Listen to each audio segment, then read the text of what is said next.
Y decidimos comenzar con esta regla, ya para entrar a lo que es, todavía estamos en el 2, estamos en parte del Código Fiscal de la Federación, pero tuvieron a bien concederme la oportunidad de seguir hablando del comprobantes fiscales, o sea que yo le diera la continuidad al Código Fiscal de la Federación. Y el famoso tema de los complementos. Ya a estas alturas yo creo que hasta ya soñamos con complementos, ¿no? Ya sabemos qué son, cómo se hacen, para qué sirven, pero siguen siendo un elemento tan importante para la facturación de los contribuyentes que no hay que perder de vista esta regla, porque siguen existiendo reglas en las que estamos pendientes de la publicación de complementos. En la charla, en el transcurso de la charla, ustedes se van a dar cuenta para qué actividades son.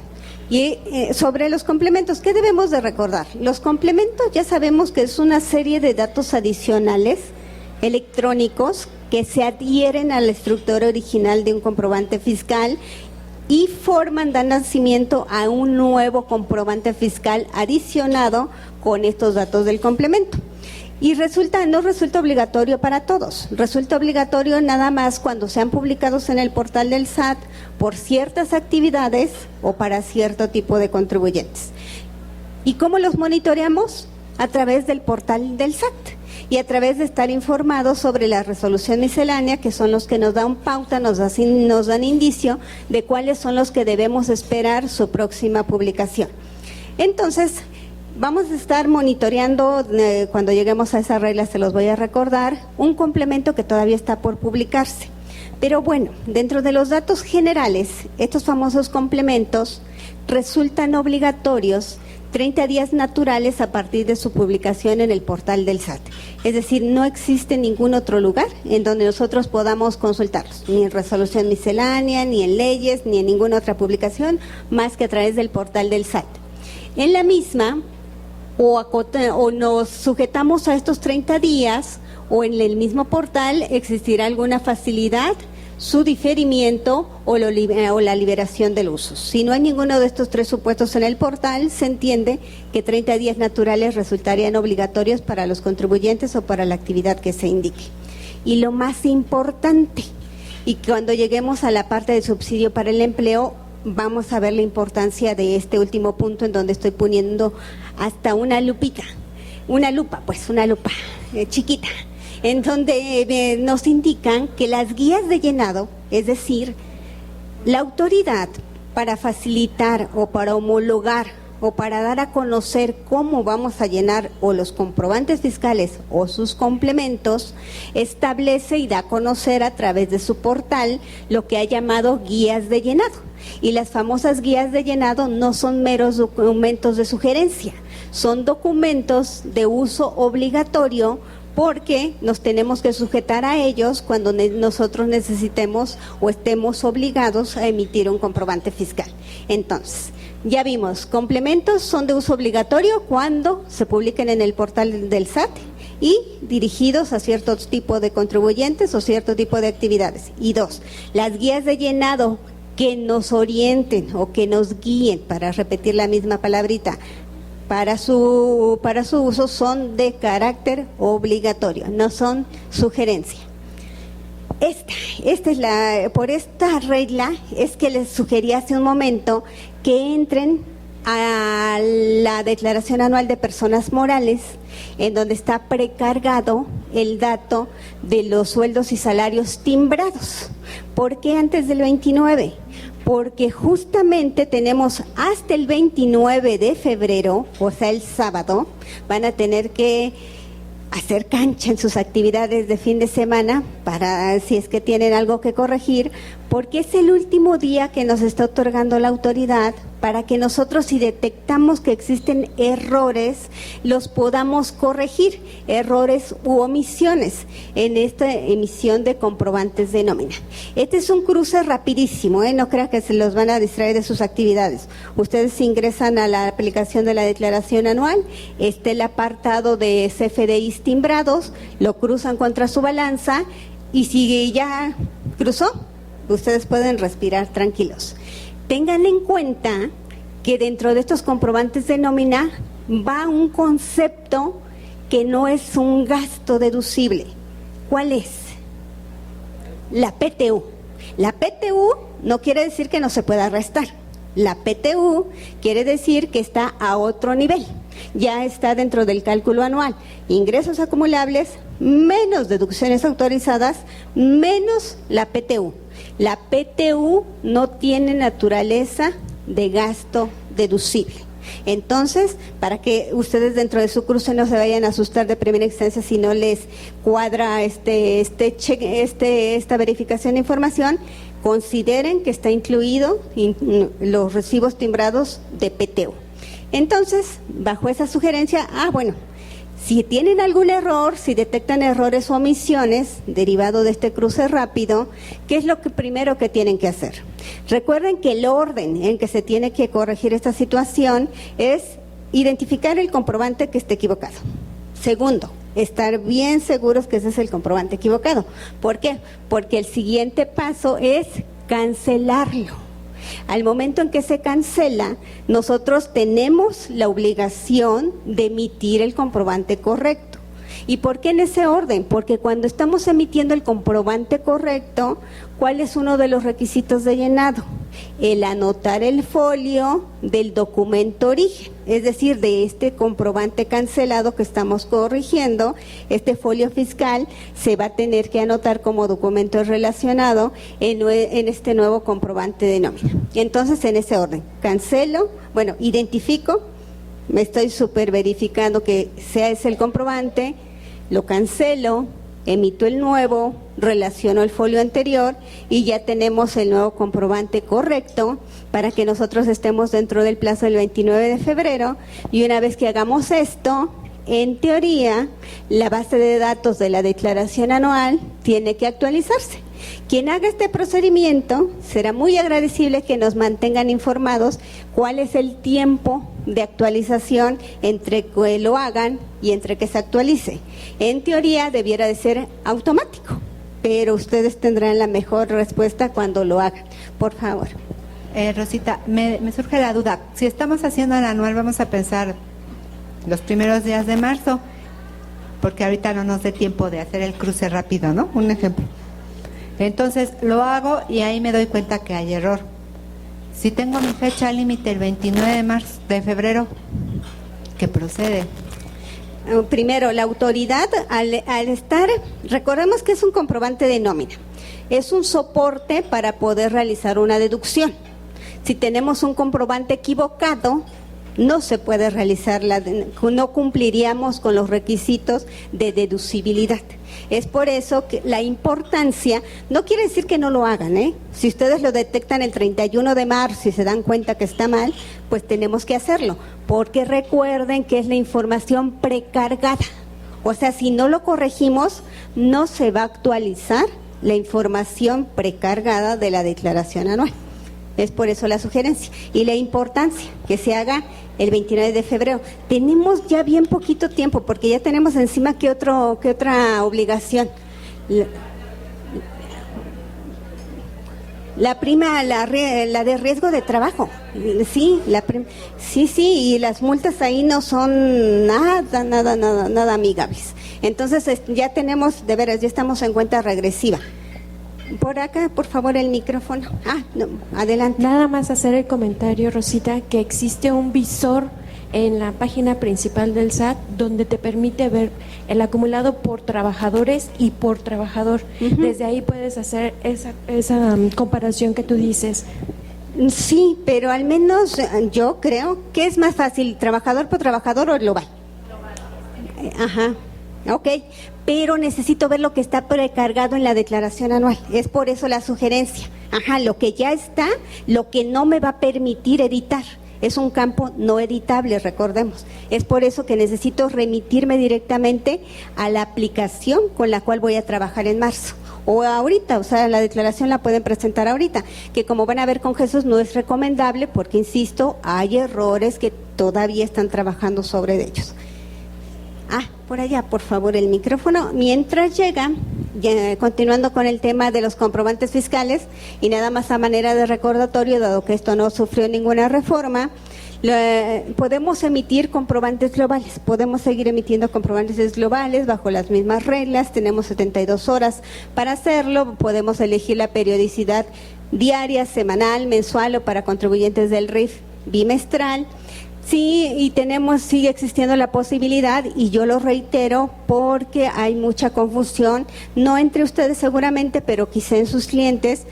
Incluso hay letreros ahí cuando ustedes van a una tiendita: no podemos emitir comprobantes fiscales por importes menores de 100 pesos, lo cual estarían en una total infracción si les llega una visita de revisión de comprobantes fiscales, porque se les exime o se da la posibilidad de no emitirlo cuando se den dos supuestos. Uno, que el importe sea inferior a 100 pesos, pero la segunda condición es que no lo solicite. Si el cliente lo solicita, así sea de 3 pesos por una gomita de borrar para los niños, lo tienen que emitir. Entonces, nada más como mero recordatorio para que no incurran en alguna sanción en la visita de verificación de comprobantes fiscales. Para los contribuyentes del RIF, estos 100 se transforman en 250. Es una facilidad para ellos. Por favor. Nada más para reiterar lo de tu comentario, que bajemos lo que está precargado de CFDIs de nóminas de la declaración anual, lo crucemos contra nuestros papeles de trabajo y nuestra balanza. Quiero suponer que tu comentario va que si ya lo tiene la autoridad precargado, ¿quiere decir que nuestros CFDIs están correctamente emitidos? Quiere decir que timbramos el importe correcto. No quiere decir que los hayamos hecho correctamente. Es eso. Recuerden que los requisitos de las deducciones, por eso existe un artículo específico, es uno de los tantos requisitos, de que cruce, ese es el cruce básico, pero puede haber errores en la emisión. Cuando estuvimos aquí en la charla y revisamos el tema de subsidio para el empleo, de todos los requisitos que debe de contener, eso es otro tema. O sea, como que pasamos el primer filtro, pero hay muchos filtros más. O sea, es el filtro básico, vaya, en donde no puede haber ninguna variación. Y mejor aún, viene lo que timbramos como retenido y lo que enteramos. Entonces ahí está fabuloso para que ustedes también vean cuánto enteraron y cuánto está timbrado, porque insisto, los programas de nómina no necesariamente hacen las cosas bien si no se programan bien. Entonces puede haber duplicado comprobantes y entonces decir que debimos de enterar 1000 y nosotros nada más enteramos 98. Entonces esos cruces sí son muy muy sanos, hacerlos en el momento adecuado para que ya en marzo nos concentremos nada más en la declaración anual de personas morales y nos olvidemos del tema de posibles errores, de este tipo de errores en comprobantes de nómina. Bueno, siguiendo con la factura global, se mantiene de cómo debemos elaborar la factura global. Es un tema también que da mucho de qué hablar, porque algunos se quedaron con la costumbre de que en una factura global simplemente anotaban factura global del 1 de enero al 31 de enero, lo cual no cumple con las características de la guía de llenado. Recordemos que ya vimos la regla correspondiente, las guías de llenado son de uso obligatorio, en donde nos indica que debemos de anotar importe por importe y folio por folio. No basta con que le anotemos operaciones realizadas en el mes de enero de 2020. Debemos de hacerlo a ese nivel de detalle.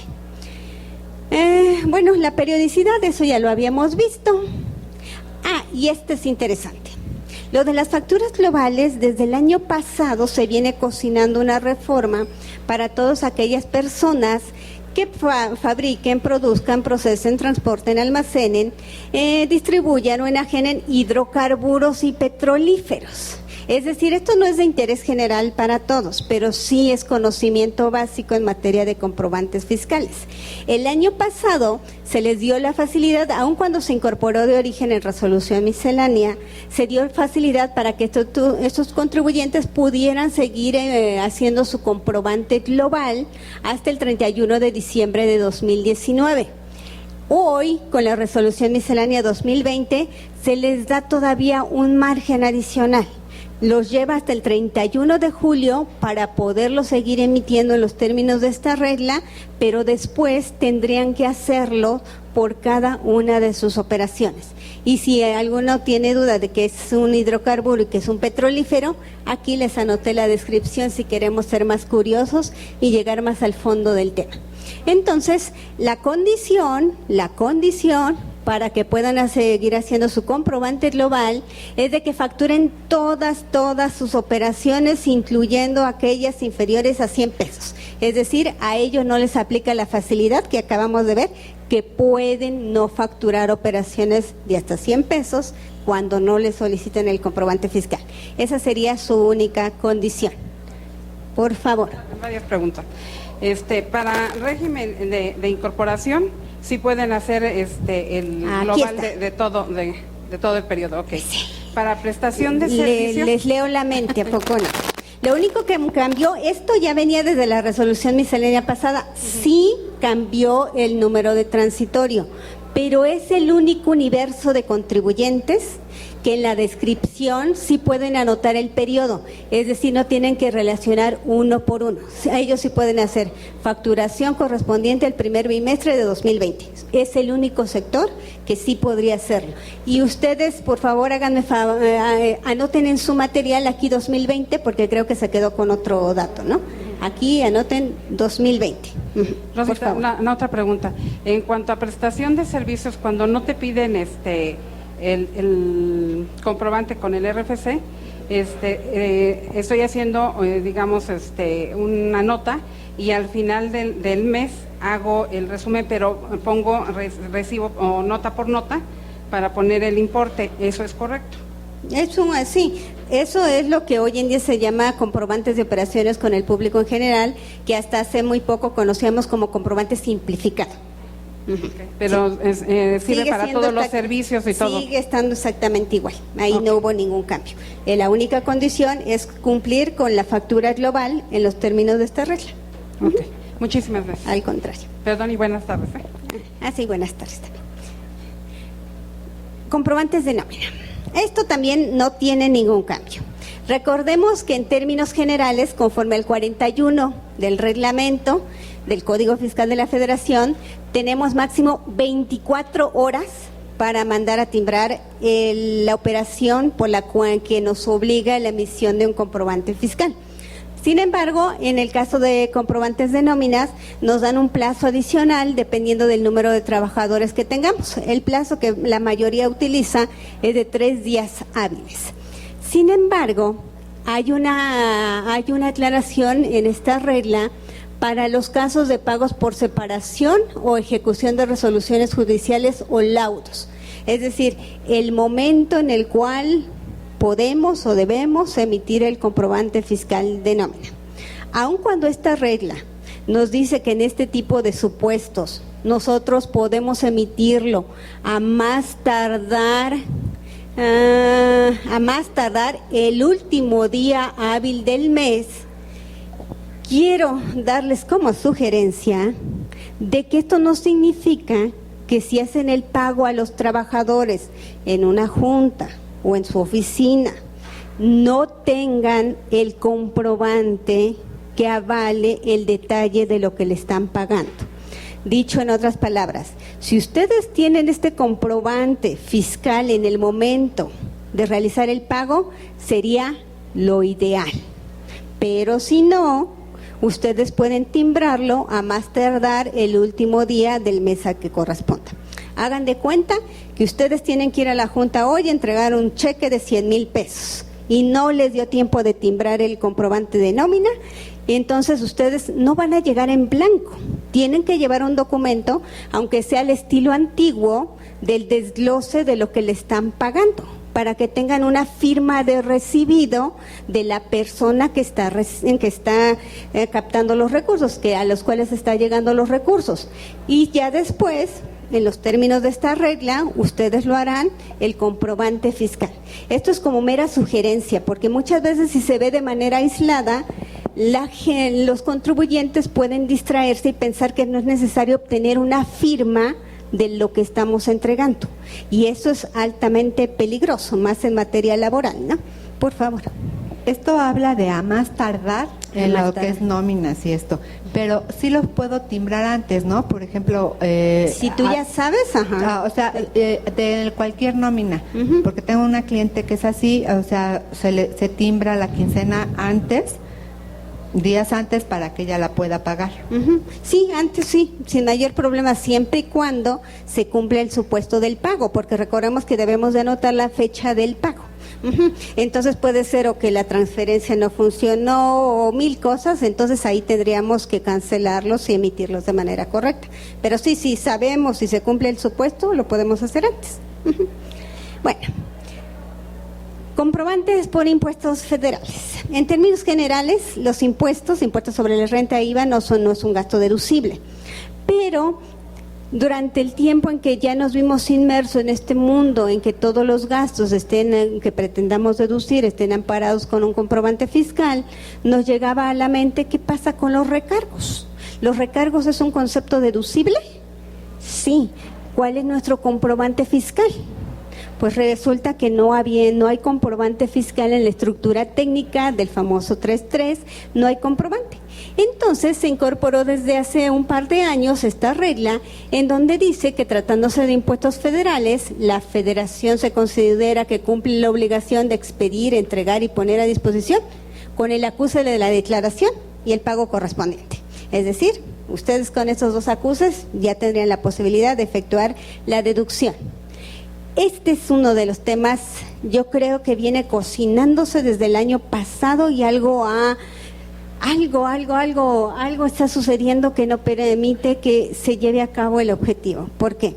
Como preámbulo de la regla que vamos a ver, vamos a recordar dos disposiciones. Uno, el 90 que aplica a personas físicas y que nos indica que todas las cantidades que perciban las personas físicas para efectuar gastos por cuenta de terceros deben de estar respaldados con comprobantes fiscales. Y en caso de que no se cumpla esta disposición, es decir, que no obtengamos comprobantes a nombre de ese tercero, se van a considerar ingresos para las personas físicas. En contraparte, para las personas morales, indica que son ingresos acumulables, exactamente lo mismo. En pocas palabras, todo aquel dinero que se reciba, tanto persona física o persona moral, y que esté destinado a realizar gastos de una tercera persona, debe de estar amparado con comprobantes fiscales y en caso contrario, si no lo comprobamos, se considera ingreso propio de la persona física o de la persona moral. Y es por eso que se incorporó esta regla tan completa, tan compleja y que viene a complementar lo que ya estaba establecido en el 41 del reglamento de la ley del impuesto sobre la renta, en la cual nos marca dos supuestos. Cualquier persona que esté realizando gastos por cuenta de terceros, ya sea a través de estos dos mecanismos, primero gasto y después me reembolsan, casi como le estoy financiando sus gastos, ¿no? O, que es en donde se ubican la mayoría de los supuestos, primero me dan el dinero y después compruebo los gastos. Esta regla va enfocado a esas dos situaciones. Y empezamos con el primero. No me dan nada de dinero, pero yo realizo gastos. ¿Qué es lo que tengo que hacer? Primero, debe de solicitar comprobantes por todos los gastos que realice por este tercero a nombre y RFC de este tercero. Si es un extranjero para el cual está realizando los gastos, se debe de anotar el RFC genérico. Esto, lo que aparece tachado, me llamó la atención porque era una de las últimas incorporaciones en las modificaciones de la Resolución Miscelánea 2019 y esta Resolución Miscelánea 2020 lo eliminó. Es decir, nos daba la posibilidad que cuando los gastos se realizaban en el extranjero, recuerden que los extranjeros no pueden estar sujetos a las reglas de los comprobantes fiscales de México. Tienen su propia regulación para la emisión de sus comprobantes. Entonces, para que resultara válido este gasto realizado en el extranjero, nos remitía a esta regla, que más adelante vamos a analizar, en donde viene un listado resumido de requisitos básicos que podemos, que debe de contener el comprobante que el extranjero nos esté emitiendo. Por alguna razón se eliminó, pero aunque se haya eliminado, si realizamos un gasto en el extranjero, pues resultaría aplicable exactamente lo mismo. La regla, los requisitos de esta regla, 27116. Seguimos con lo que debe de cumplir esta persona, y esto es muy básico, los dos van de la mano, esto, el B y el C. Si yo estoy obteniendo un comprobante fiscal con RFC de este tercero, ¿quién va a poder acreditar el IVA? ¿Yo, quien estoy realizando el gasto, por quien estoy realizando el gasto y del cual existe un comprobante a su nombre? Eso resultaba como muy claro, ¿no? Pero para que no haya ninguna duda, dice, quien tiene derecho al acreditamiento es el contribuyente. El tercero, o sea, suponiendo que yo soy quien está realizando el gasto, yo no podré acreditar cantidad alguna. Y además tampoco estaría en posibilidad, porque no tendría comprobante a mi nombre. Es por eso que quien puede realizar el acreditamiento es ese tercero por el cual estoy realizando el gasto. El reintegro, es decir, recuerden que estamos viendo el supuesto en donde gasto y después me reintegran. El reintegro debe de hacerse con cheque nominativo o con transferencia electrónica. Y esto sí es importante, por el importe consignado en los comprobantes. Es decir, yo tengo ya mi cúmulo de comprobantes, voy a hacer la suma y esa suma exacta es la que me tienen que reembolsar. Es decir, exactamente lo que gasté es lo que me tiene que regresar. Ahora vamos al siguiente supuesto, que es el más común y es el que está creando un poco más de contratiempos. Primero recibo el dinero y después realizo el gasto. En el supuesto anterior, si yo estoy realizando gastos por cuenta de un tercero, lo peor que me puede pasar es que no me paguen. Pero la autoridad no podría presumir que yo tengo un ingreso acumulable, porque no recibí nada de antemano. En este caso, como sí hay ingreso de recursos a mi cuenta, debo de tener mucha precaución de obtener los comprobantes para que no se pueda catalogar como un ingreso acumulable de la persona física o de la persona moral. ¿Y cuáles son las reglas aplicables? 1. El dinero, lo que estoy recibiendo, me lo deben de entregar con cheque nominativo o con transferencia bancaria.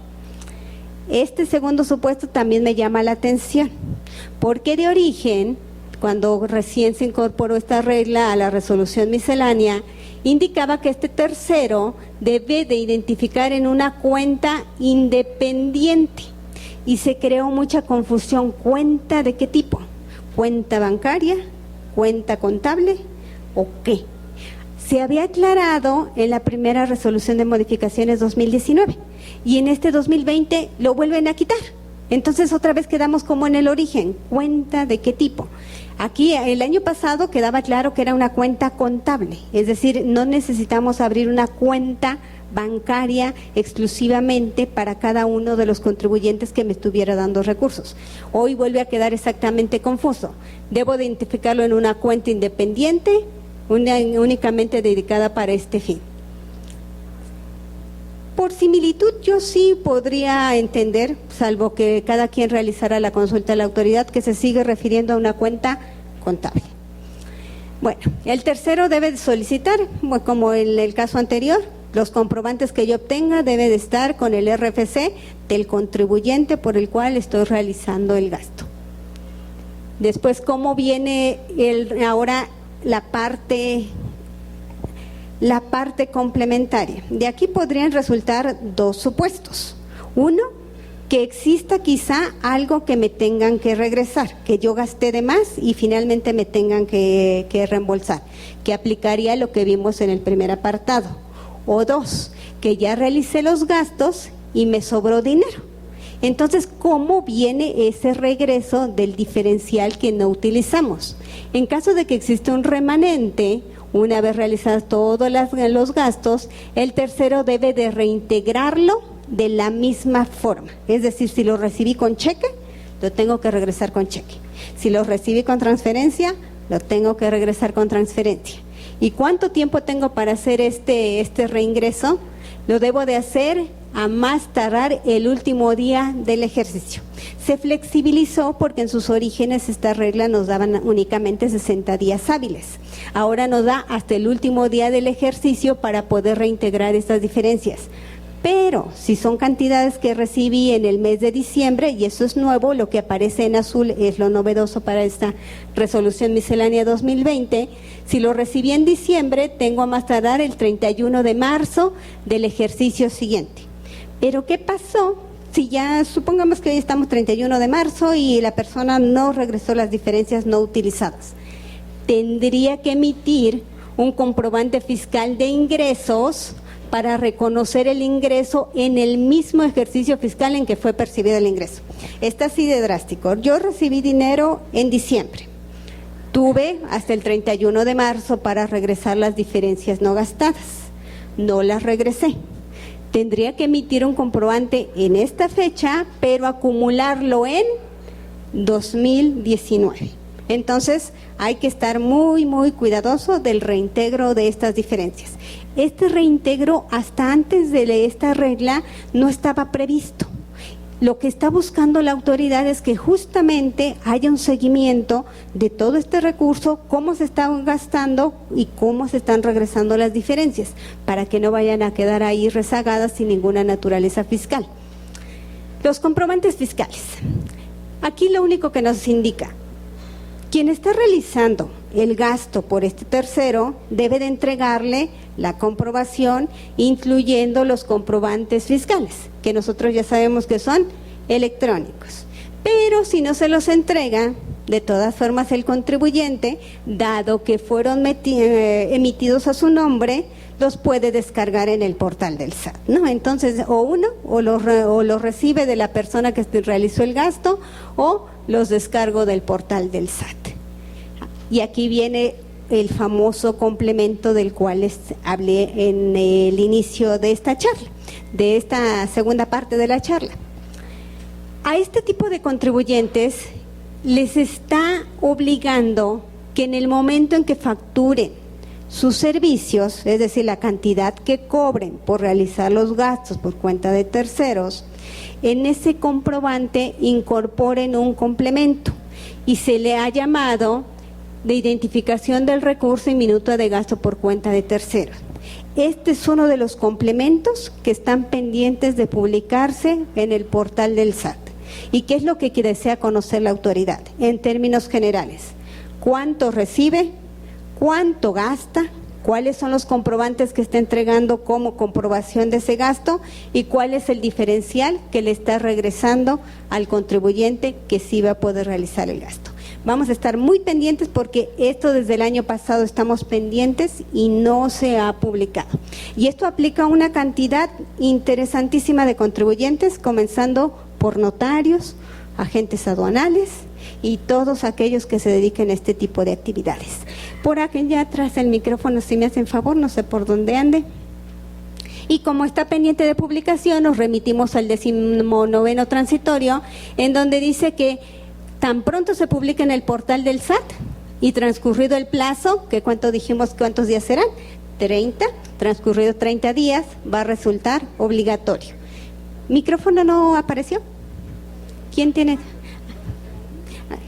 Tú no, ¿verdad? Tú no lo tienes. Y terminamos con esto. Aclara, no obstante que este complemento va a llevar el detalle de lo que se recibe, de lo que se gasta, de los comprobantes que están parando el gasto y de lo que está regresándose a este tercero, a la persona que nos entregó los recursos, esto no sustituye que pidamos los comprobantes, a eso se refiere en este inciso de estas dos fracciones, a estos incisos, no nos exime de solicitar los comprobantes fiscales. Es decir, el complemento no va a servir de comprobante fiscal. El complemento tiene otros fines. El comprobante fiscal va a seguir siendo exactamente lo que conocemos hasta el día de hoy y el complemento simplemente para informar a la autoridad. Gracias, Rosita. Tengo esta duda. Ahorita con el respecto a la descripción en el CFDI, cuando para las personas físicas que no estén dentro del RIF, yo tengo una persona que está haciendo fascículos que un puesto de periódicos se los está vendiendo hacia público general, pero él está como actividad profesional porque los fascículos son como de enseñanza musical para niños y les enseñan desde lo más elemental hasta ya, podría decirse de un nivel medio superior, y está teniendo mucho éxito. Entonces me preguntaba, dice, esto yo ya quisiera mejor no hacerlo por el régimen del RIF, sino por el régimen general de ley, puesto que algunas escuelas ya se dieron cuenta de su material, entonces le están pidiendo ya fascículos porque son muy didácticos y ya van como 2 o 3 escuelas y le va bastante bien. Me dice, yo ya desde el principio me estoy en el régimen general de ley, pero a mí las escuelas me pagan por mes, me pagan por cheque, pero ya sabía que no se debe de poner al público en general porque realmente el intermediario es el puesto de periódicos. Entonces todo el mundo como estén a 2 cuadras de la escuela, de donde principalmente es su cliente, entonces todo el mundo va a buscarlo así como si fuera público en general, pero no es propiamente la escuela, porque si fuera cualquier institución, pues tan sencillo como que les vende poner el nombre de la escuela, su RFC y sus retenciones. Pero acá no, sino que es a través del puesto de periódicos, y pues todo el mundo, nadie pide comprobante y es a público en general, pero él está bajo régimen general de ley de las actividades profesionales. Entonces me pregunto, ¿esto está correcto? O sea, al día de hoy él no es RIF. No, nunca, Okay. Nunca ha sido RIF. Okay. Sí, porque le dio desconfianza. Fue lo mismo que comentamos acá adelante. Está, aun cuando no sea contribuyente del RIF, más bien dicho, porque no es contribuyente del RIF, no aplicaría la facilidad de poner únicamente periodo. Se tendría que desglosar operación por operación y folio por folio. Recordemos de que esto no nos exime, el comprobante global no nos exime de la obligación origen de emitir un comprobante de operaciones con el público en general. Las operaciones de público en general son las que dan origen a la factura global.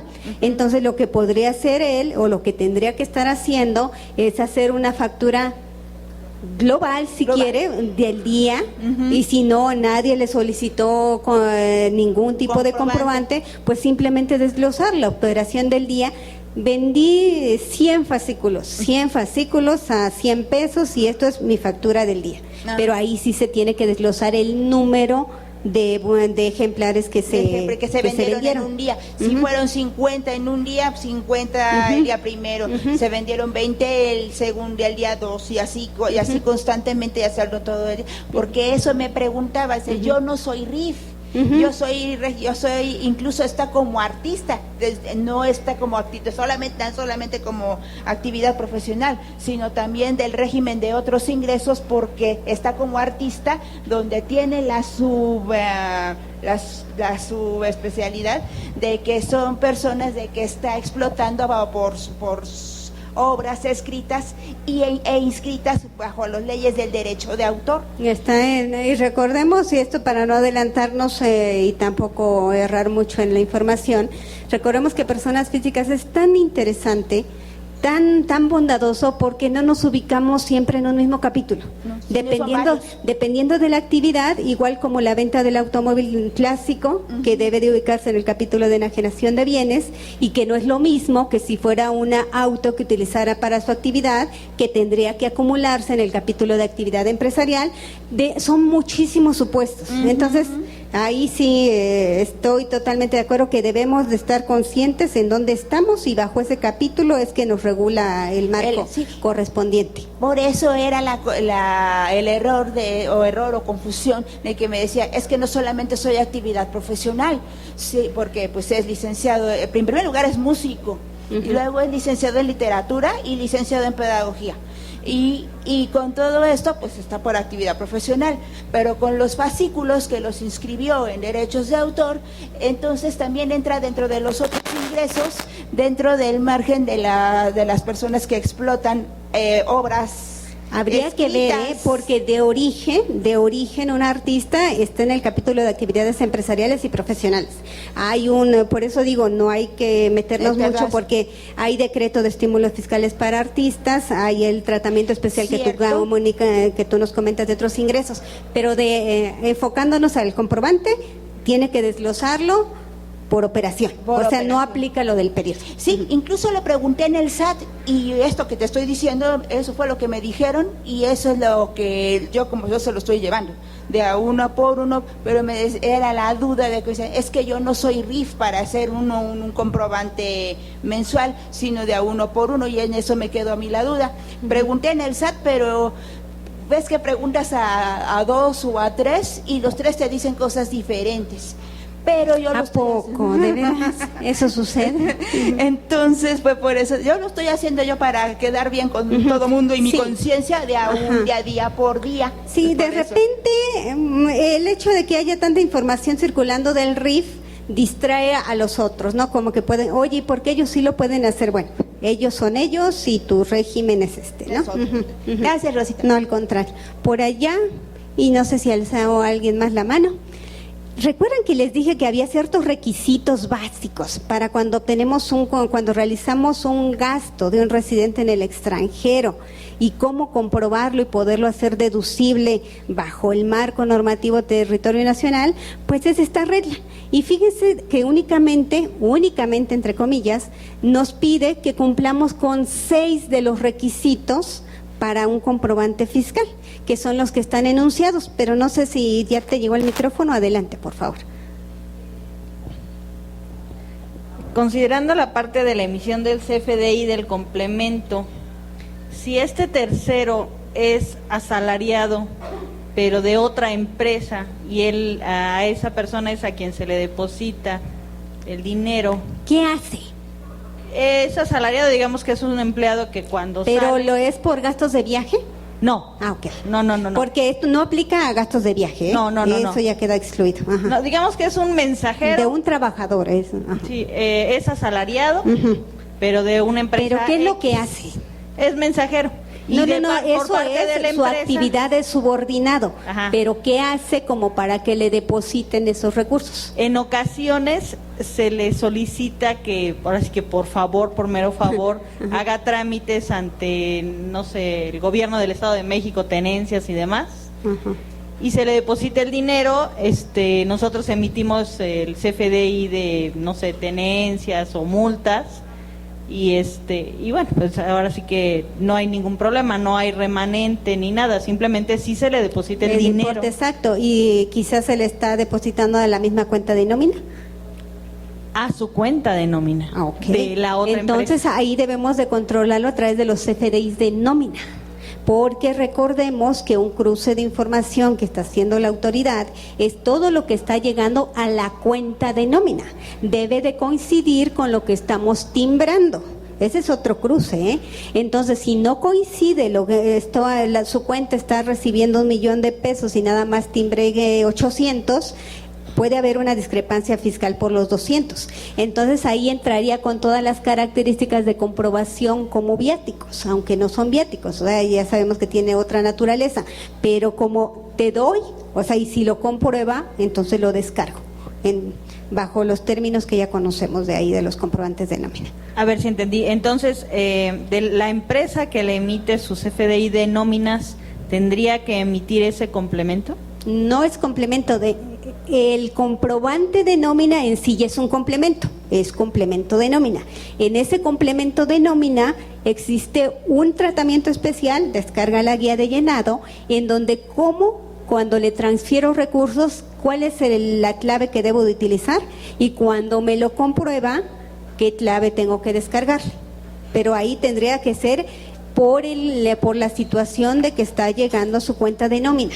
No sería lo más recomendable porque no tiene nada que ver con sus actividades como trabajador y se podría presumir como un ingreso extraordinario. Hay que tener cuidado en eso nada más.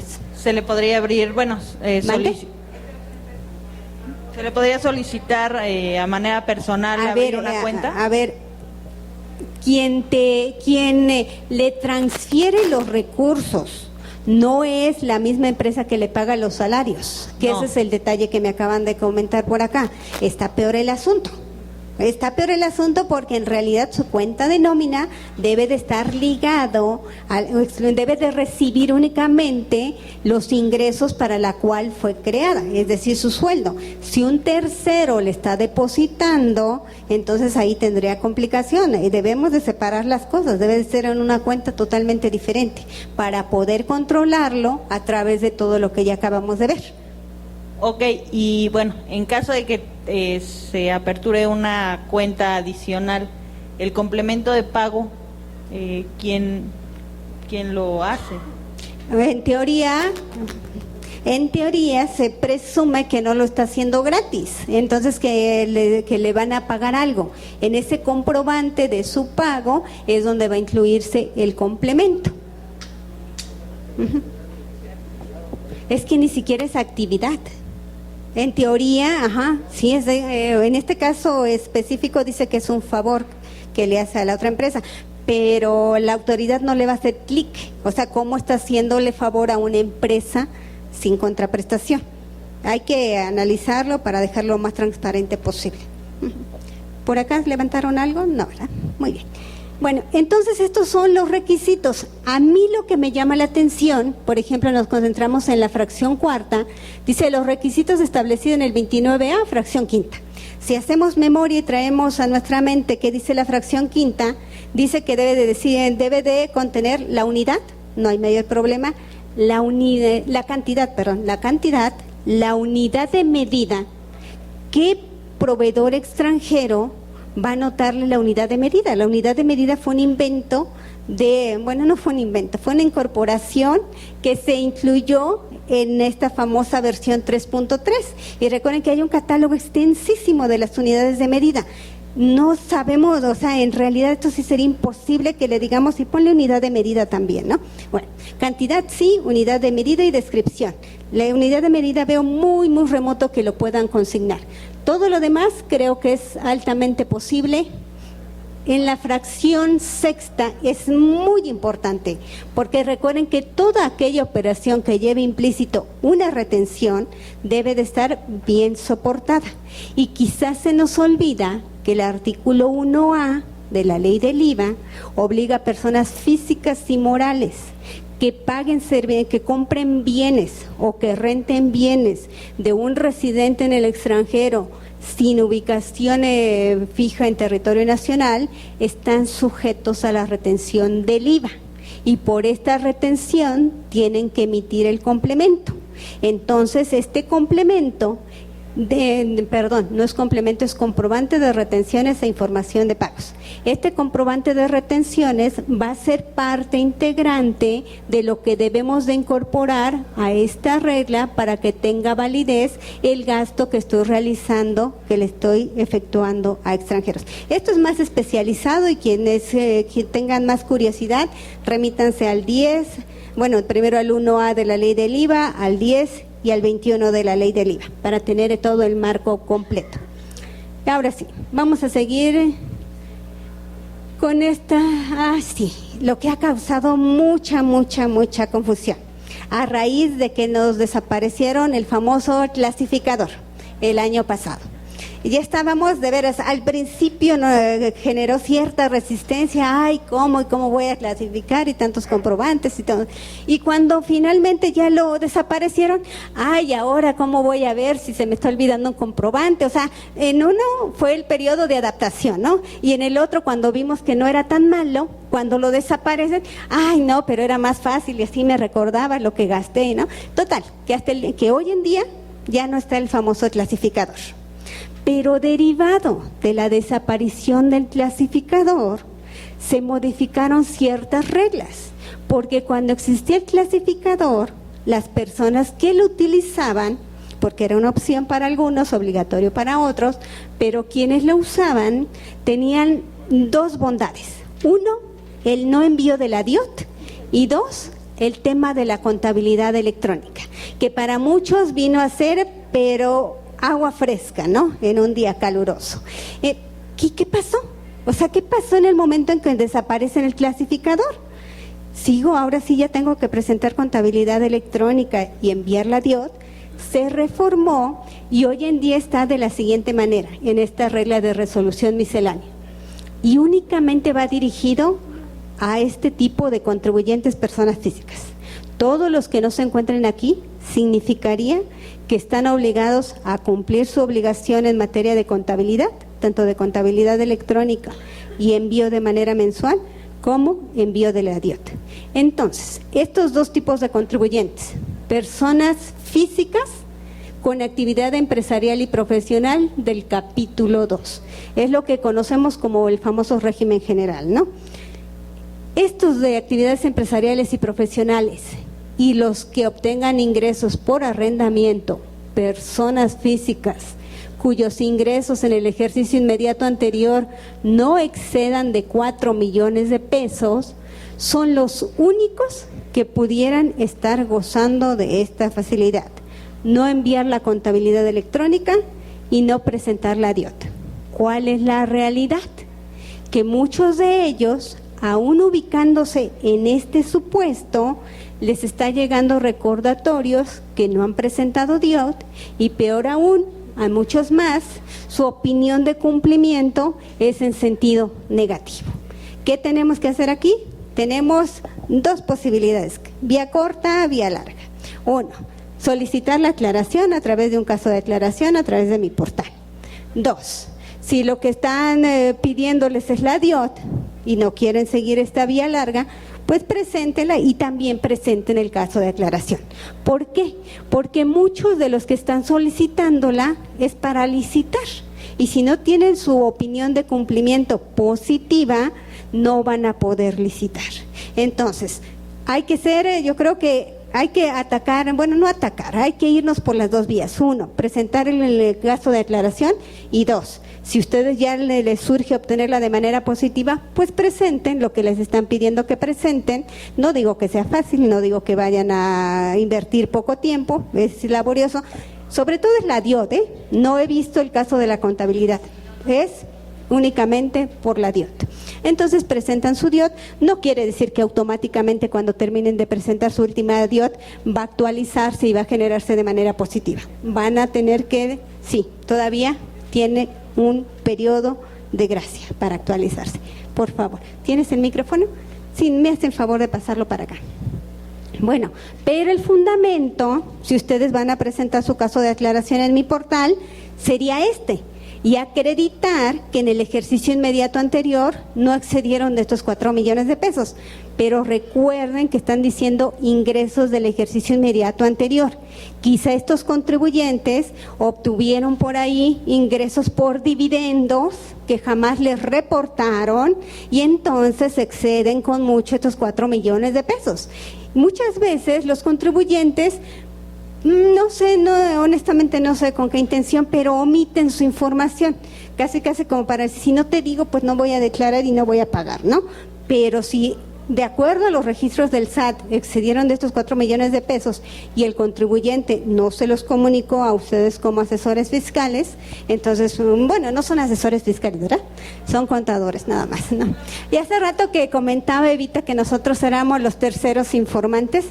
No creo, el contador es inofensivo, es bondadoso, es un pan, es un caramelo.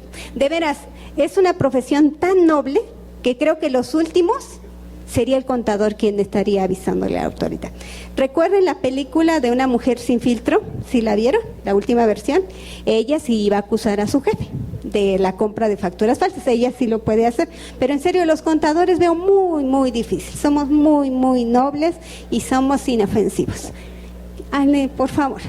Gracias, Rosita. Referente al punto de enviar la contabilidad electrónica, hace años nos pedían que pidiéramos un caso de aclaración informando que estábamos exentos de enviar la declaración. Eso fue hace varios años. Yo quiero saber cuál es el estatus actual de los que informamos en aquel entonces del no envío de la contabilidad electrónica. Pero eso fue porque estaban vigentes. Ahí tú presentaste un caso de aclaración. ¿Ya ingresaste al mismo módulo, a mi portal para las respuestas, buscar todas las respuestas? En su momento me dijeron. Es ahí donde puedes consultar cuál fue la respuesta. A muchos no contestaron, pero tampoco había necesidad de que nos contestaran. Y al día de hoy no hay el ninguna día de obligación. hoy es un escenario completamente diferente. Y ahorita que lleguemos al apartado de la contabilidad electrónica para personas físicas lo vamos a ver. Pero lo que tú dices es letra muerta para 2020. Eso ya no aplica. Por allá atrás y después por acá, o como ustedes se organicen. No, allá atrás, por favor. Bueno. Sí es cierto. 1, 2, 3. Sí, dos preguntas. Una, por ejemplo, en los ingresos totales deben ser antes de deducciones, o sea... Ingresos totales. Para, digamos, no llegar a los 4 millones. Ajá. Si una copropiedad, digamos, el representante legal, que es el representante común. Que es el que, gira los recibos. Ajá. Pero entonces esa cantidad que se cobra se debe dividir entre los demás copropietarios. Creo que ese sería un buen caso de aclaración, porque lo que se debe de computar es el ingreso propio. Entendemos que la propia figura de representante común, quien está figurando como el emisor de comprobantes, es el representante común, pero no necesariamente son sus ingresos. Si ese fuera el supuesto, yo creo que la autoridad pudiera aclararlo sin mayor problema, porque en la declaración, recuerden que detallamos cuáles son los copropietarios, y es un nivel pero muy intenso para detallarlo. Allá atrás, por favor.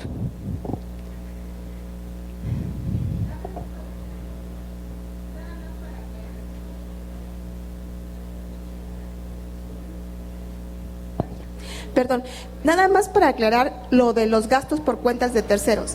Si es empleado de la empresa, no aplica lo que comentaste del complemento que se debe de reflejar en un complemento de nómina. Deben de cumplirse dos supuestos: uno, que sea empleado, y dos, que sea para realizar gastos de viaje. Sí. Que se den esos dos supuestos. Sí. El segundo, así como muy forzado, es si fuera el mismo empleado, el caso que nos expuso la compañera, pero le transfiero para que pague las contribuciones, las tenencias, vaya, que no sé por qué, pero que ahí ya sería, ya desde ahí empezaríamos a distorsionar el gasto, porque recordemos que debe de ser desde la cuenta del contribuyente y mayor de 2,000 pesos, no sería deducible y todo lo demás.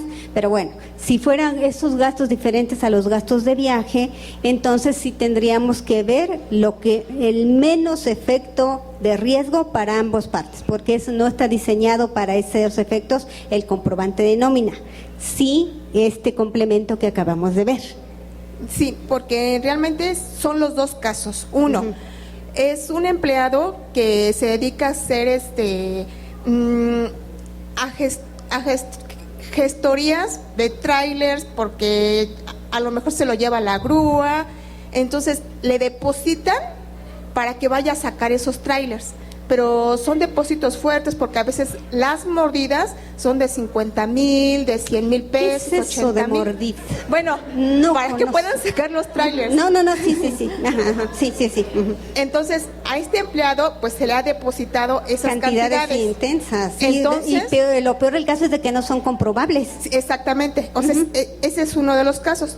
Y el otro de los casos es que tenemos trabajadores donde sí tienen que ir a hacer revisiones al interior de la República, les depositamos con transferencia, nos cubren sus gastos y la diferencia no las regresan, pero en efectivo. En el caso de los gastos de viaje no hay ningún problema porque recibimos el reintegro. Y lo timbras y todo. No, eso es lo que quería preguntar. Desde ahí empezamos, porque cada escenario es diferente. Los gastos de viaje deben de incluirse en el comprobante de nómina, como lo comentamos hace rato, es para evitar la discrepancia fiscal entre lo que timbro y lo que está recibiendo su cuenta. Segundo supuesto, aquellos gastos que transferimos para esos conceptos llamados mordidas y que no tenemos comprobación, en teoría, como no están comprobados y si entraron a su cuenta de nómina, sería un ingreso gravable. Tendríamos que acumularlo y calcular el impuesto correspondiente. Y el tercero, de que sí hay con gastos, ¿no? Sí, Hay gastos, pero te los comprueba. sí, Pero tampoco, si no timbra los gastos de viaje, mucho menos estos. Y en la misma cuenta de nómina. sí. Es ahí donde tienen que hacer una depuración. Internamente, hoy en día debemos de ser muy cuidadosos, muy cuidadosos entre lo que transferimos y sobre todo, para la empresa lo peor que le puede pasar es que sea un gasto no deducible. Pero para quien recibe el dinero y que ignore esta situación, es a quien le podría presumir la autoridad como un ingreso acumulable, como discrepancia fiscal. Hay que ver cómo se corrige esto, bajo los dos marcos que acabamos de ver. Ok, muchas gracias. No al contrario. Acá adelante, por favor. Aquí vienen mis cuentas. Todavía ustedes se preguntarán, ¿todavía existen mis cuentas? Pues, ¿qué creen? Que sí existe todavía. Por favor. Mi pregunta es, viendo la factura global, por ejemplo, un contribuyente, persona física, que tiene un edificio, le pagan, no llega a 4 millones de ingresos, pero tiene un edificio y renta pequeñas rentas, pero unas se las dan en efectivo y otras se las dan por transferencia electrónica. Mi pregunta, ¿debe de relacionarse recibo por recibo como? O sea, ¿por el arrendamiento no le piden un comprobante fiscal? No, son a público en general. Sí. Bajo el esquema, bueno, más allá de la ley del impuesto sobre la renta, Es al casa ser una habitación. operación vulnerable, casa habitación. Casa ok. habitación. De todas formas, por los Sí. montos, la misma casa habitación puede ser una operación vulnerable. Son departamentos, 10 departamentos, no llegan ni a 20,000 pesos mensual. Sin embargo, Cada renta. mensual, Entre todas. global, Ajá. vamos. Sin embargo, tiene que relacionar recibo por un recibo, o puede Mínimamente, decir- mire, yo ahí, honestamente, no utilizaría un comprobante global. Tratándose de arrendamiento mínimo, tenemos un contrato de arrendamiento. Sabemos el nombre de la persona a quien le estamos rentando. Y más por toda esta reforma del año pasado de considerarse delincuencia organizada si se ubica uno en determinados supuestos, que ya lo analizamos en algún programa de muy detalle, mínimamente yo se expediría un comprobante a nombre de la persona que me está pagando la renta. Uno por uno. y relacionarlo No, si ya emites un comprobante uno por uno, ya no tienes que hacer la factura global. Bueno, porque se ha hecho una factura global considerando Todas mis rentas de enero. Ahí La totalidad. mínimamente sí debiste de haber desglosado inmueble por inmueble. Mínimamente. Lo que yo haría es emitir un comprobante a cada persona, porque tenemos el nombre. Podremos no tener el RFC, que vamos a utilizar el genérico, pero tenemos el nombre. Bien, gracias. Al contrario. Para acá, mande.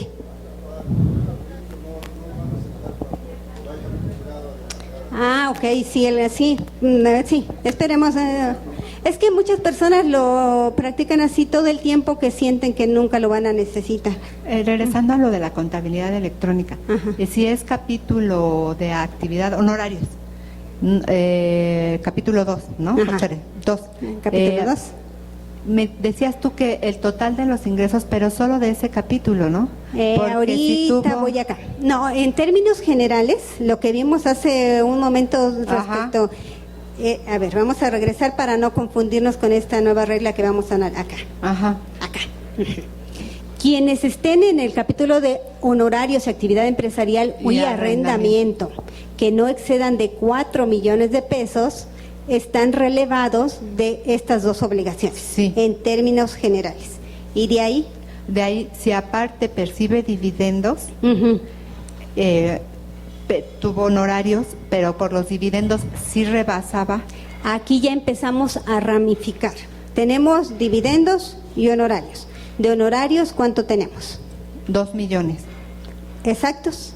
No. 2 con un peso Ajá. o 1,999. 1,897. Ah, ok, no llega a los 2 millones. Ajá. Muy bien. Estamos en este supuesto. Acá. Oh. Ya ven, les digo que les leo la mente. Sé qué es lo que van a preguntar.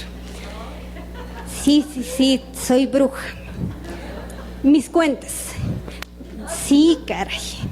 Personas físicas con actividades empresariales y profesionales con ingresos de hasta 2 millones de pesos. Exclusivamente por ingresos por honorarios, insistimos, o actividades empresariales, que es el ejemplo que nos estás planteando. Deben, ¿qué quiere decir? ¿Opción u obligación? Obligación. Deben ingresar a mis cuentas para el registro de su contabilidad. Estas palabras más, palabras menos. Capturar ingresos y capturar gastos. Los que ya estén amparados con CFDI, recuerden que eso ya no hay que duplicarlo, ya están cargados y ya. Simplemente es lo que no esté cargado para integrar la contabilidad. Y ya no hay que presentar ningún aviso porque ya automáticamente están ahí, ¿no? Exacto. Okay. Ajá. Entonces no te ubicaste en el supuesto que acabamos de ver hace rato, pero estás ubicado aquí. ¿Por qué? En el tema de la contabilidad electrónica es muy importante remitirnos a cada capítulo. Recordemos que, como dijimos hace rato, dependiendo del tipo de ingresos, nos ubicamos en determinado capítulo. Cada capítulo es el que nos... Dos puntos muy importantes. Nos obliga a emitir comprobante fiscal o nos obliga a llevar contabilidad. Entonces, en el capítulo de actividades empresariales y profesionales sí hay la obligación de llevar contabilidad. Sin embargo, para contribuyentes con ingresos de hasta 2 millones de pesos, les da la obligación de cumplir la obligación de su contabilidad electrónica a través de mis cuentas, es decir, como si fueran contribuyentes del RIF, exclusivamente ese tipo de contribuyentes. Ahora supongamos que tuviera 2 millones 1 pesos, entonces tendríamos que remitirnos a la regla que vimos hace rato. ¿Se ubica con ingresos de hasta 4 millones de pesos? No sabemos, porque aquí tendríamos que ver, es que por dividendos tuvo 6 millones de pesos. Entonces, no se ubica aquí, no se ubica allá, y entonces estaría obligado a llevar la contabilidad electrónica. Ahora, a mediados del año pasado, como por abril, ya dejó de percibir honorarios y se quedó con dividendos nada más. Ahí sí excede, porque sí recibió dividendos. Ahí ya no está obligado. Es que ahí estamos en el capítulo de dividendos, en donde no nos obliga a emitir comprobante fiscal y no nos obliga a llevar contabilidad. Bueno, la empresa emite... Por dividendos. La empresa por dividendos emite un comprobante de CFDI egreso, de retenciones. de egresos. Y aparte el de retenciones, la empresa emite los dos, el de retenciones y el de egreso por pago de dividendo. Uy, no.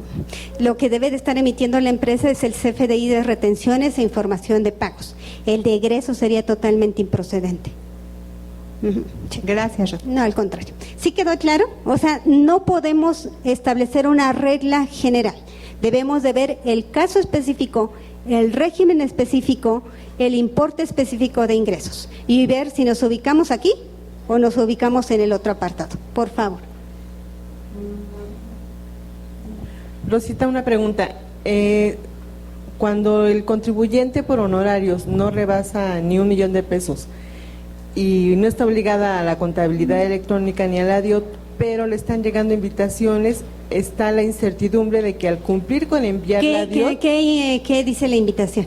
Que tiene pendiente de cumplir la declaración DIOT de mayo. Ah, ok. Entonces aquí procede lo que ya comentamos, o presentamos un caso de aclaración y si es muy urgente obtener la opinión positiva, pues presentamos la DIOT también. Pero ¿no? al presentar la DIOT, el temor no es ¿reactivar la obligación? No, más bien no te obliga en automático también a cumplir con la contabilidad electrónica. No. ¿Son independientes, dos obligaciones independientes? Sí. Y establecidos en 2 disposiciones diferentes, uno en Código Fiscal de la Federación y el otro en la Ley del IVA. Okay. Sí. Ahora, las personas físicas, hay una persona física que sí rebasó 4 millones de pesos en el 2018, pero no estaba obligada porque tenía la opción de no enviar contabilidad electrónica. Ya ves que salió una regla por ahí hasta agosto, y en agosto salió esa nueva regla donde decía que si rebasaron 4 millones de pesos, tenían que presentar ya declaración. ¿Se tendría que cumplir con eso desde agosto o ahora hasta enero?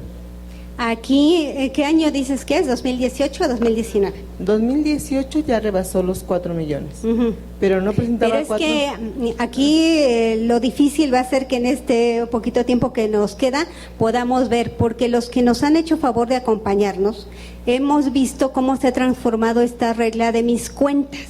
No es lo que vamos a ver el día de hoy, no es lo que aplicaba en aquel entonces. El año pasado fue un año muy confuso porque entre que hubo clasificador, no hubo clasificador, entre los que presentaron el aviso, en los que estaban en actividades de arrendamiento y estaban en la funcionalidad de mis cuentas y que finalmente lo sacaron, fue un año especial. Entonces ahí sí habría que remitirnos a las disposiciones vigentes, al régimen correspondiente y analizarlo. Si quieres después lo vemos de manera particular porque sí fue un caos el año pasado. No quiero decir que no esté claro, bueno, sí estuvo claro después de mucho análisis, pero sí hay mucha información que analizar. Sí. Rosita, ¿se va a tocar lo de las compensaciones ahorita? No hubo cambios. ¿No? En eso no hubo cambios y desgraciadamente no nos da tiempo en los 15 minutos que nos faltan. Ok, sí. Nada más en breve, ya ves que no está la compensación universal, sino impuesto contra impuesto del propio, del misma naturaleza. Ajá. ¿Todavía se tiene, basta con que se hagan papeles de trabajo o hay que mandar aviso por buzón tributario o una cosa así? Es que aquí hay determinados contribuyentes, igual que el año pasado, que sí les obliga a mandar el aviso de compensación y a otros con el simple hecho de utilizar la plataforma y que el saldo a favor venga de esa misma plataforma, reportarlo en la declaración. O sea, sigue exactamente igual que el año pasado. Igual, ¿lo puede hacer en papeles de trabajo y con eso es suficiente? Digamos que sigue el mismo marco regulatorio que el año pasado. Ajá. Ahí no hubo mayor modificación en miscelánea. A ver, estamos viendo contabilidad electrónica y aterrizamos en los ingresos de 2 millones de pesos. En esta misma regla se incorporó a estos contribuyentes del 74 fracción tercera. ¿Cuáles son los del 74 fracción tercera? Pues son los que se dedican a actividades primarias. Ellos también se les está dando la posibilidad que si sus ingresos son menores a 4 millones de pesos puedan aplicar exactamente lo mismo que acabamos de ver en esta lámina anterior, es decir, en el tema de la contabilidad electrónica. Es nuevo, esto sí se adicionó, pero enfocado exclusivamente a personas físicas del sector primario. Ahora, mis cuentas. Si ellos están optando por utilizar mis cuentas para el tema de la contabilidad electrónica, es decir, los del sector primario, los que acabamos de ver, y también quienes estaban posibilitados sin importar el nivel de ingresos son las asociaciones religiosas, pues deben de avisar al SAT y está por vencer el plazo, por eso lo incorporé en esta regla, en esta lámina, a más tardar el sábado para avisar que se acogen, son los únicos que tienen que seguir presentando el famoso aviso que desean utilizar mis cuentas para el tema de la contabilidad electrónica. El resto ya vimos que se ubican en una regla o se ubican en la otra o de plano no les aplica ninguna de las dos y se ubican bajo el marco regulatorio de la contabilidad electrónica del Código Fiscal de la Federación. Bueno, entonces aquí no pierdan de vista este aviso. Si ustedes están dentro de estos... No, bueno, es que los del sector primario pueden utilizar ese esquema que antes conocíamos de autofacturación, pero no por estar en el esquema de autofacturación automáticamente entran acá. ¿Alguien tiene? Sí, ¿ya tienes el micrófono? Adelante. Rosita, ahorita me quedo con la duda. Entonces, una persona que gana menos, ella sí tiene que llevar mis cuentas. Una persona de honorarios que gana menos, sí tiene que llevar mis cuentas. Que gana hasta 2 millones. Pues gana hasta 2, pero una persona que gana más no está obligado a hacer nada. No, sí. De acuerdo con la ley del impuesto sobre la renta, que es ahí lo que le da origen a las actividades empresariales, profesionales y empresariales, el 110, nos obliga que si no rebasamos los 2 millones de pesos, no nos pregunta, nos dice que el tema de la contabilidad lo llevaríamos en los mismos términos que el RIF. Y en los mismos términos del RIF es a través de mis cuentas. Hasta ahí ya quedó el de 2. Ahora, gano 2 millones, un peso.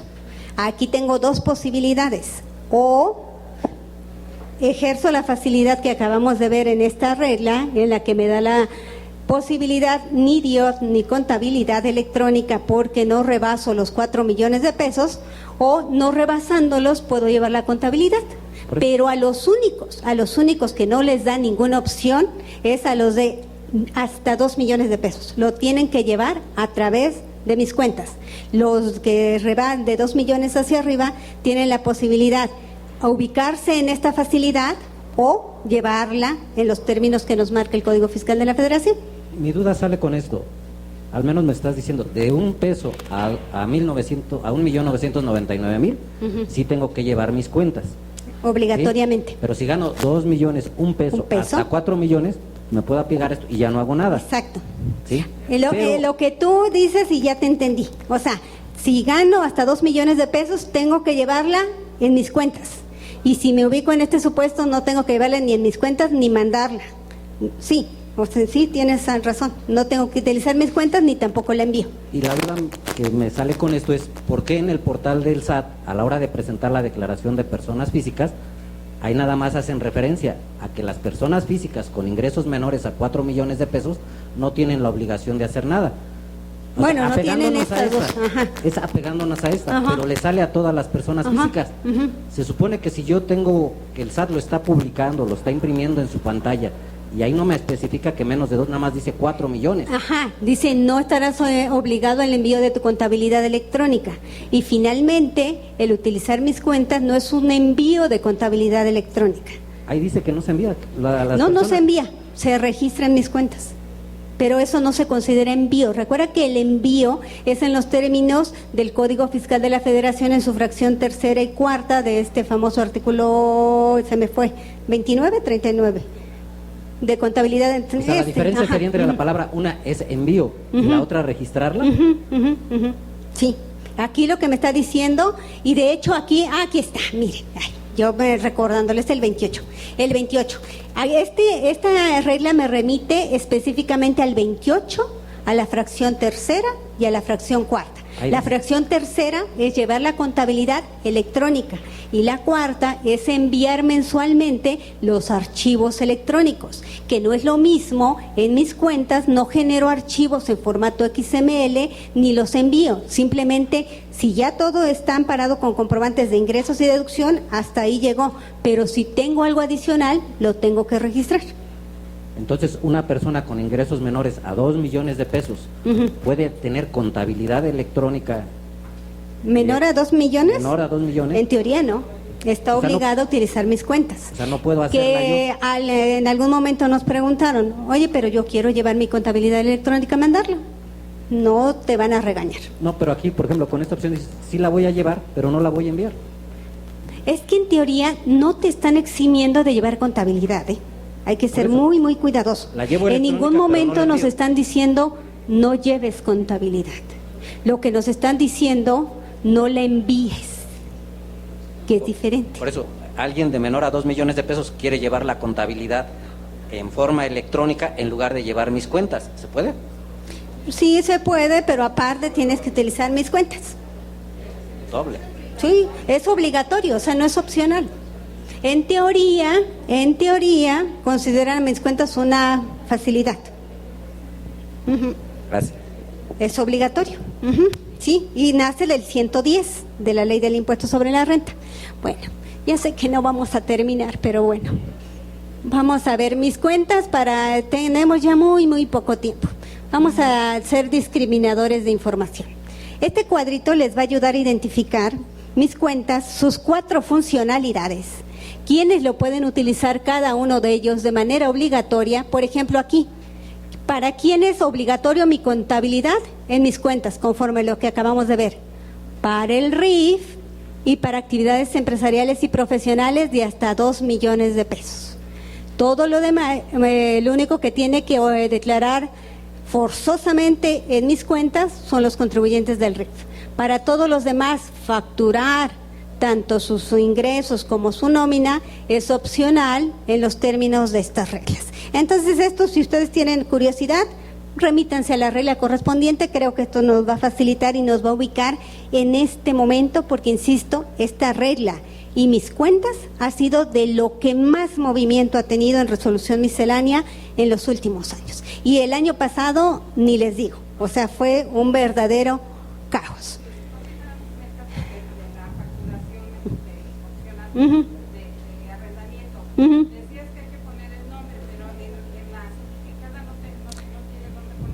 Bueno, ahí por restricción del programa, uh-huh. Pero en teoría sí, ajá. Lo recomendable es ponerlo, aunque sea en el concepto. Ajá. Renta del mes de febrero de fulanito Pérez. Un departamento, todos los elementos que puedas, entre más elementos, es mejor. No, al contrario. Subsidio para el empleo. Un dolor de cabeza para muchos porque no terminamos de entender qué es lo que está pasando con esta transformación. Pero recordemos el origen. Declaración informativa, sigue vigente la obligación de presentarla. Y 2, el desglose del monto de subsidio para el empleo, mucho más aún. ¿Por qué no presentamos la declaración informativa de subsidio para el empleo? Una razón muy básica, porque no presentamos el DIM ya y el anexo 1. Pero si no cumplimos con la guía de llenado para el recibo de nómina, con lo correspondiente al apéndice 5 que reguló en 2019 el comprobante de nómina, sí estaríamos obligados a presentar la declaración informativa y además nuestros comprobantes de nómina serían no deducibles por no haber cumplido el apéndice 5. Entonces, más vale recordar en qué se consistió el apéndice 5, ya lo recordamos en toda una sesión a principios de este mes, y nada más recordándoles que la declaración informativa sigue vigente. Y lo que comentaban hace rato, y aquí nada más para confirmarles, si no hacemos el desglose correcto hoy en día, y desde que entró en vigor esta regla que fue el 1 de enero de 2020, es decir, identificar el impuesto causado y el impuesto que le estamos pagando a los trabajadores, no podemos acreditar las cantidades que estemos entregando a los trabajadores. Esta regla es de nueva incorporación, así que no hay que tomarla a la ligera. Declaración informativa sobre la situación fiscal. Hace rato preguntaron que quiénes de ustedes dictaminan. Yo creo que mucho menos están en contacto con esta famosa declaración informativa, que es para contribuyentes de veras, o sea, de ingresos interesantes, de más de 800 millones de pesos. Cualquiera que pueda estar cerca de estas empresas verá qué interesante se vuelve esta situación a esto del nivel de ingresos. Pero bueno, esta declaración informativa está dirigida a 5 supuestos. Primer supuesto, ingresos mayores a 800 millones de pesos, entidades paraestatales, residentes en el extranjero con establecimiento permanente en territorio nacional, y la última fracción, la quinta, que es a la que se refiere esta regla. La quinta, aquellas personas morales que hayan realizado operaciones con un extranjero se ubican en este supuesto y estarían obligadas a presentar esta declaración tan compleja de 27 apartados, tan interesante de su llenado también. Afortunadamente, esta regla, la 2.13.2, nos dice que, bueno, esta no es la siguiente. Se las voy a platicar mientras aparece. Si únicamente nos ubicamos en el 32H por el hecho de haber realizado operaciones con residentes en el extranjero y nuestras operaciones, pero la operación no superó de los 100 millones, nos olvidamos. Es decir, nos exime de presentar esta declaración informativa sobre la situación fiscal. Ahí está el fundamento, porque fácilmente podríamos haber pagado regalías, haber comprado un software a un extranjero. Fácilmente nos podríamos ubicar en este supuesto. Sin embargo, quizá ni se habían dado cuenta que se ubicaban en ese supuesto, pero tampoco les han requerido por el monto de la operación. Quizá. Ahora, dictamen fiscal. Recuerden que ahora es opcional y no para cualquier tipo de ingresos. Son ingresos de 122 millones, alrededor de 122 millones. Afortunadamente, si no queremos presentar la declaración informativa sobre la situación fiscal, de hecho el mismo el mismo Código Fiscal de la Federación nos da la posibilidad, en lugar de presentar la declaración informativa sobre la situación fiscal, podemos presentar el dictamen fiscal. El dictamen fiscal de origen vence el 15 de julio, pero esta regla nos da la posibilidad que lo podemos presentar a más tardar el 29 de julio, siempre y cuando a más tardar el 15 de julio hayamos pagado las diferencias de impuestos que puedan proceder. Todo lo demás sigue, que hay que enviarlo, que hay que esperar una acusa y demás, eso no hay mayor problema. Esto ya lo vimos, afortunadamente ya avanzamos en esto. Esto es lo de la declaración anual, que no quería que se fueran con información distorsionada. El buzón tributario, también ya lo comentaron hace un momento. ¿Cuándo va a comenzar a proceder la aplicación de multas? Recuerden que se incorporaron, además de haberse reincorporado el tercer párrafo del 17K, se incorporó el 86B, 86C, en donde ya tipifica como una infracción el no activar, el no actualizar y no mantener actualizados los datos en el buzón tributario. Recuérdenlo, por favor, no quiere decir que se esperen a esta fecha. De hecho, muchos, la mayoría, yo supongo, ya lo tenemos activado, pero si en estas fechas resulta que una persona moral el 31 de marzo o una persona física el 30 de abril no lo tiene habilitado, la autoridad tendrá toda la posibilidad de imponerles una multa que va desde 3,000 a 9,000 pesos en términos redondos. Y como bien lo dijeron hace rato, personas asalariados es opcional que lo activen.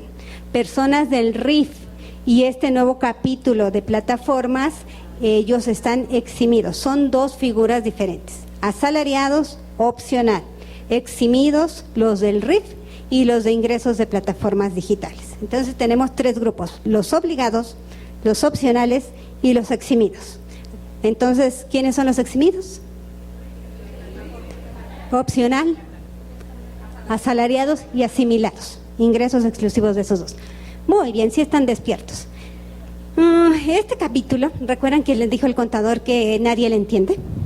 Pues resulta que es tan complejo toda esta incorporación que se hizo en la ley del IVA, en este capítulo 3 bis de servicios digitales, por si no fuera suficiente.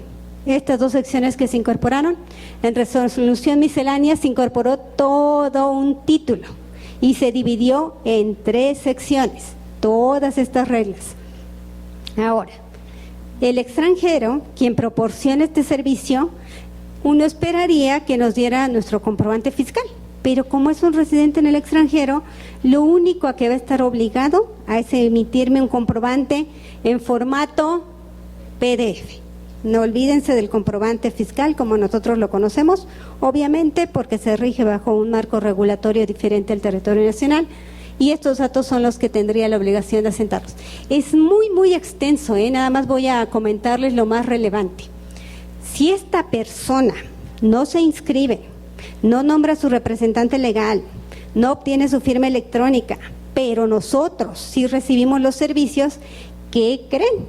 Se considera que nosotros estamos importando los servicios. Entonces, si ellos no van a pagar el IVA, ¿quién lo tiene que pagar? Uno, bajo los términos del capítulo de importación.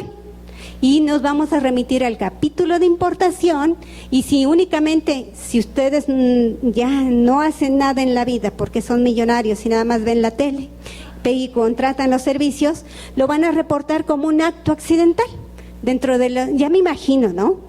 Reportando todos aquellos que no están inscritos en el RFC, reportando estos actos accidentales a más tardar en los 15 días siguientes, aquel en que se pague la contraprestación. Así está el escenario el día de hoy. Vamos a monitorear, 1, qué residente en el extranjero va a cumplir, y 2, si no lo cumple el residente en el extranjero, quien que reciba alguno de esos servicios va a estar declarando el IVA por importación de servicios. No, estos son servicios digitales. Servicios digitales. Ahora, de la mano este capítulo de las plataformas que se incorporó en la ley del impuesto sobre la renta, que se incorporó como como sección 3 del capítulo 2 del título 4. Es decir, en actividades empresariales y profesionales, y se les creó una sección específica para los servicios de plataformas. De la mano con lo anterior, nos remitimos a este 113B para recordar que pueden optar por una retención definitiva aquellos que no obtengan ingresos superiores a 300,000 pesos. Esto de la mano con esta regla de resolución miscelánea, en donde nos dan el mecanismo de transición y ya lo ven de manera conjunta. Si se dan cuenta, fue toda una sección, la 12, que nos remite esos 300,000 pesos, que nos hace referencia a la ley del ISR y en congruencia con la ley del IVA. Entonces, aquí nos da todo el marco, qué ingresos se tienen que considerar, cómo va a ser su mecanismo de transición. De hecho, este tema yo creo que va a dar pauta a que nos sentemos a hablar de ellos, porque en este momento las plataformas que se incorporaron opcionalmente el año pasado, sin que existiera este marco regulatorio, al día de hoy siguen haciendo retenciones.